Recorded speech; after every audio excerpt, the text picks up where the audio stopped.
Well, hey, everybody, good day. Been a while since I've done one of these. Holidays and whatnot. I got props today. Today I often make pretty wacky tweets. It's because I just don't give a shit how I'm judged for them. And I love that we live in this era where we can just share. And there's really no limit to how some bit of information might fan out. I think that's kind of beautiful. I think all of us are a bit too worried about what somebody will say. Oh my, they might laugh at you. Who cares? I have spent a bunch of time over the last 2 years listening to economists, physicists, experts in esoteric wisdom, monotheists,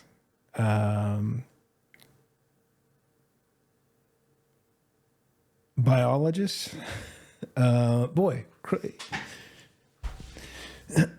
You name it.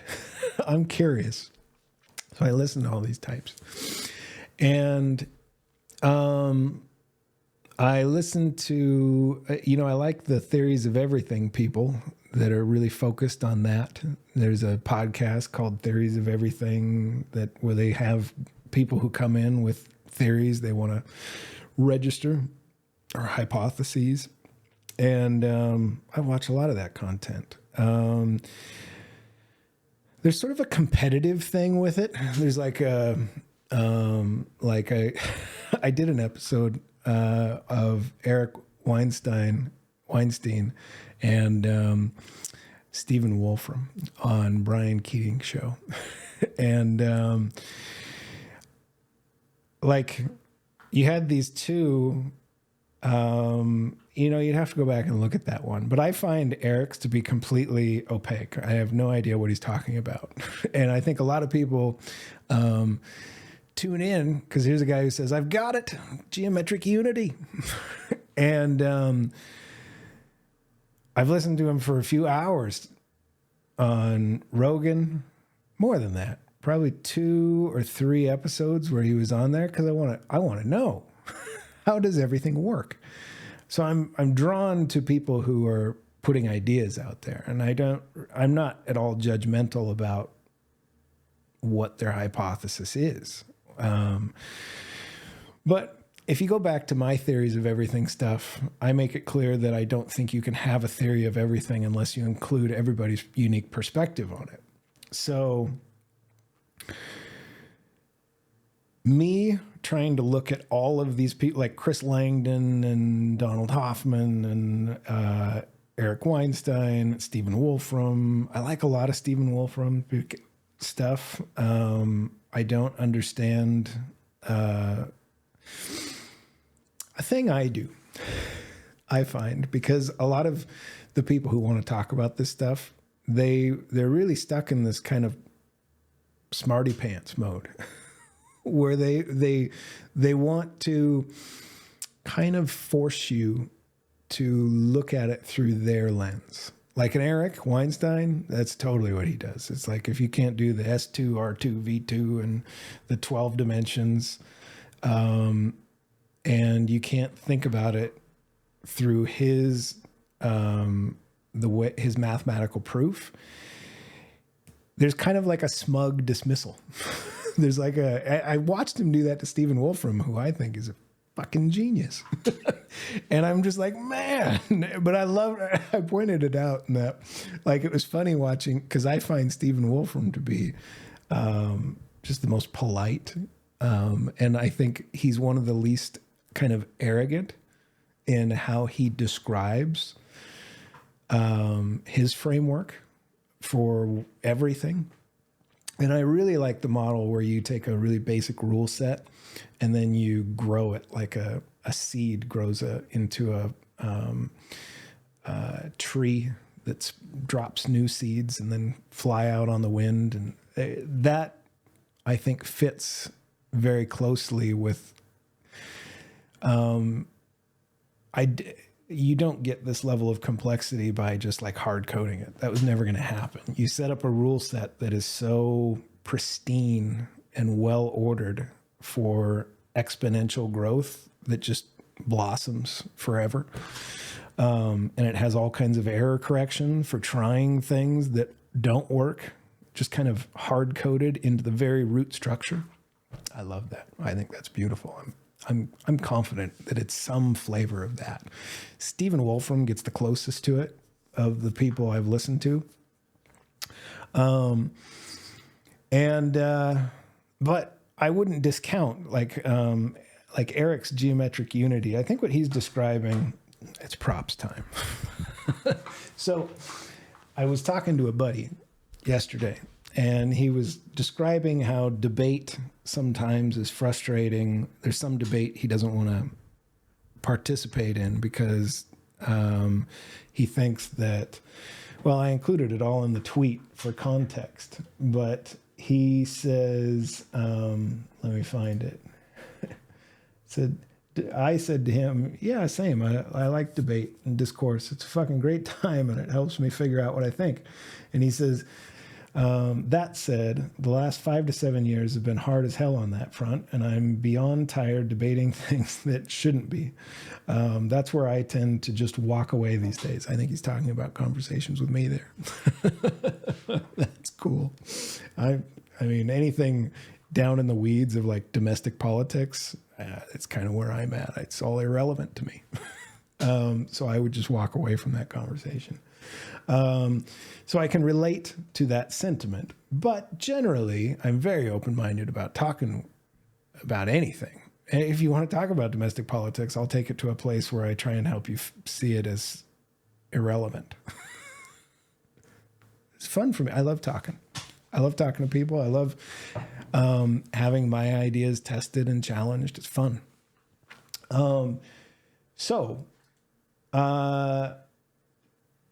He goes on to say, I do struggle being around people that don't share my beliefs on certain topics. And I said, I like it. What a fucking boring world if everyone thought exactly as I do. There'd be nothing to talk about. And he says, yeah, but at the same time, you're not going to look forward to debates with flat earthers. There's nothing to be gained or won. Flat earthers being just one example of many. And I said, well, anything can be perceived as squashed down into 2 dimensions. A hologram is every bit as sound in how it describes 3-dimensional space. So yeah, I can talk with a flat earther, and I can talk to anybody about anything. And he says, no, anything can't be squished to 2 dimensions. Where are you getting that from? And that doesn't even explain their very specific and lunatic beliefs. And then I linked, just from a random link I found, Scientific American describing our universe as a hologram. I think there's a lot to this. When I think about all of this through a Stephen Wolfram lens, where it must exist in code, where there has to be some sort of substrate that's hosting it all. Because of course, otherwise you just think it's magic, there is no magic. There is just misunderstanding or lack of understanding of a complex system. If you don't get from the outside of that, it looks like magic. But if you take your time and you study it carefully, there's always a perfectly reasonable explanation. But some of it, well, I shouldn't say that. At the very bottom of it, it does look like magic. When you start looking at the turtles all the way up and down aspect of this whole thing, it has a magic-like quality. But I said to him, it can, if when you squish it into 2 dimensions, all of the rules of 3-dimensional space-time is preserved. If when I sail east on a ship, I hit the edge of the holographic representation of space-time, well, I would say the edge of how planet Earth is described in a two-dimensional holographic representation that's fully cohesive of three-dimensional space-time, because you really can take anything and just go. But what you'd have to do, I said there'd be props. This is my Carrot Top moment. So if you look at the equator of the planet Earth, I got this thing this was a anniversary, 5-year anniversary at Key Bank early on in my career. It's going to work great for what I'm talking about, though. Look at the equator. Imagine you could just squish this thing right on there and not flatten it, not squish it such that it's destroyed, but squish it to where it fits perfectly within a perfect 2 dimensions, 1 micron thick. And then what you do is you just adjust all the rules for physics such that, like, now I'm going to go to my second prop. This is the top of a butter cookie tin. It's the most saucer-shaped thing I had. So imagine this is Earth now, squished down into that 2 dimension, 1 micron thick. And the thickness doesn't really matter. I'm just using it for an example. Now in code, I could then describe all of the artifacts, and that would be observed particles and their relation to each other as a shared state.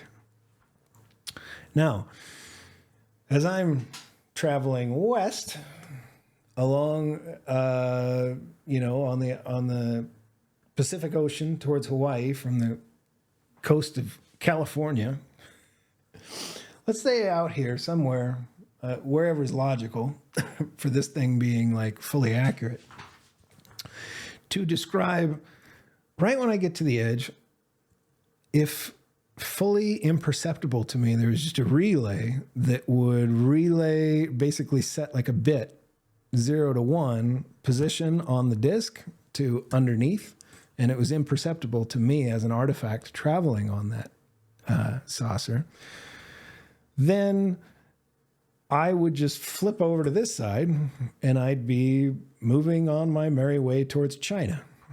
And it would all exist and could be accurately described. Now, this is the tricky bit, though.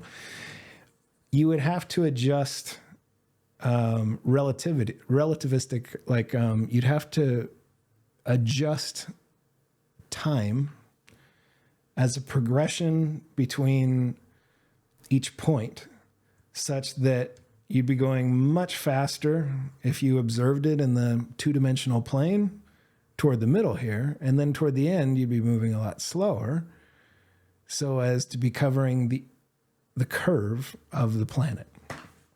That's a complicated idea to hold in your head. Kind of gives me a damn headache.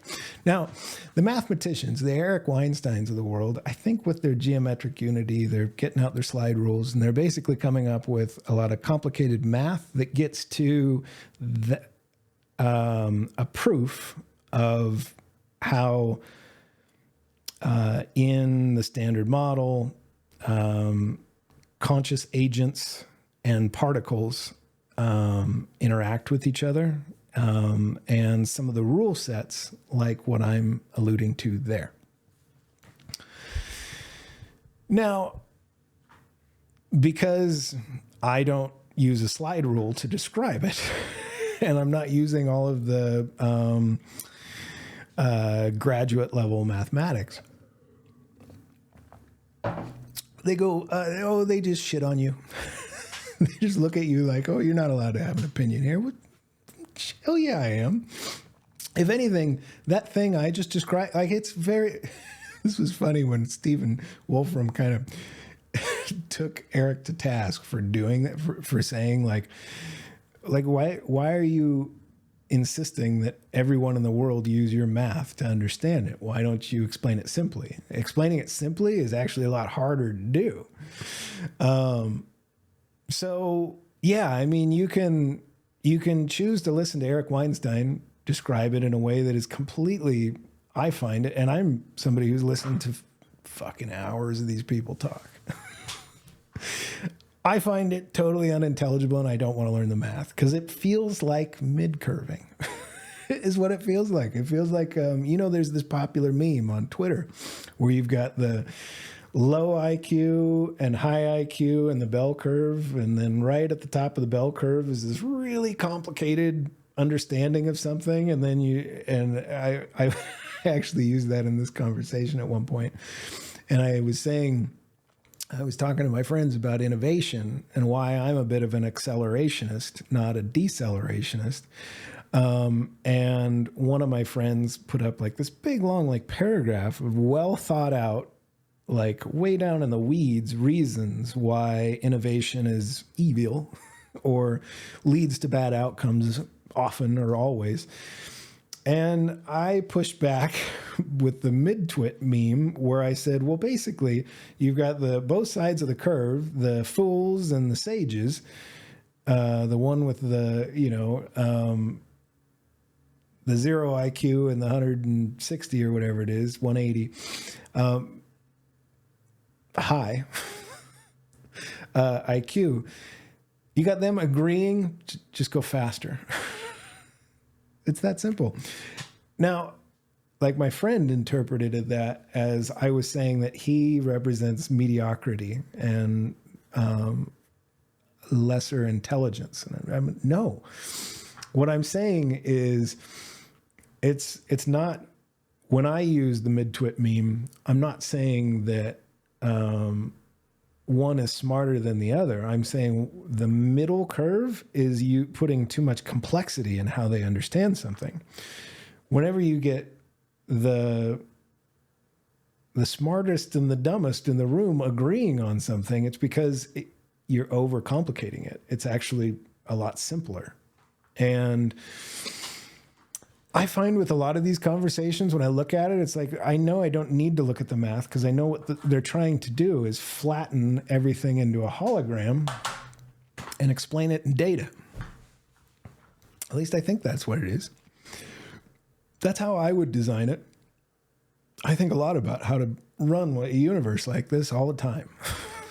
It's the coolest damn thing to think about, I think.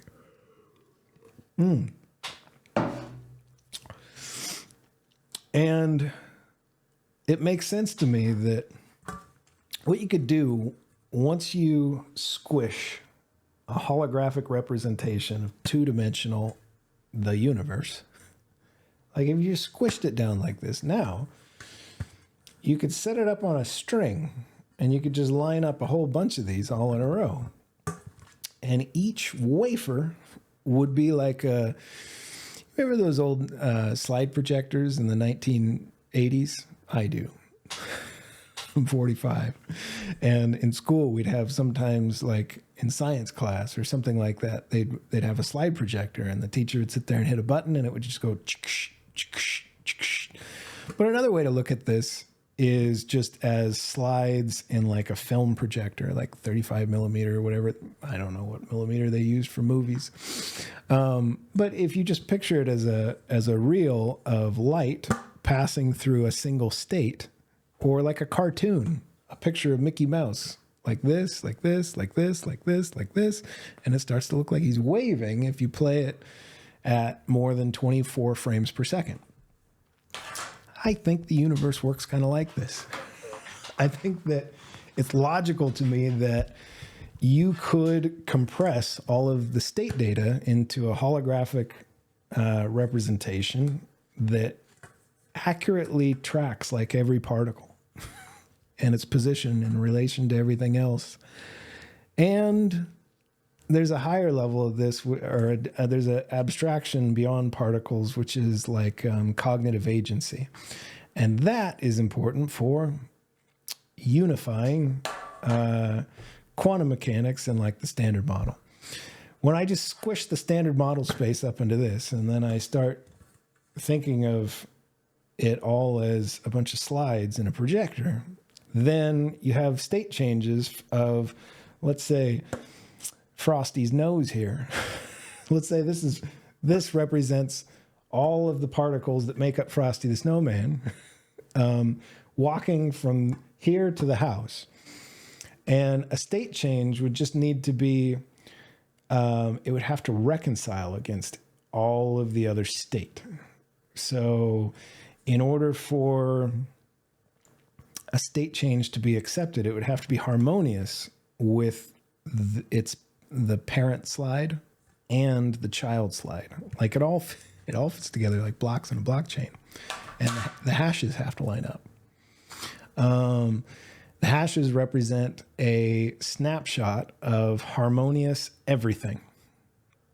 And then you don't have to get all of the other complexity. You just take that little snapshot of harmony and you write it to the block in the blockchain.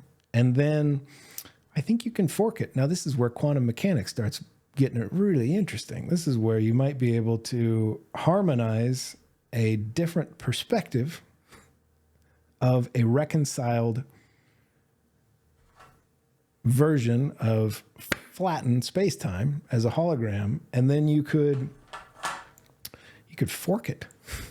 Now you got the tree of life grows, and now you got all these new potentials.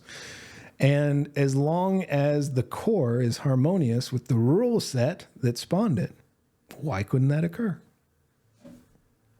I think it can. I think that's how it works. And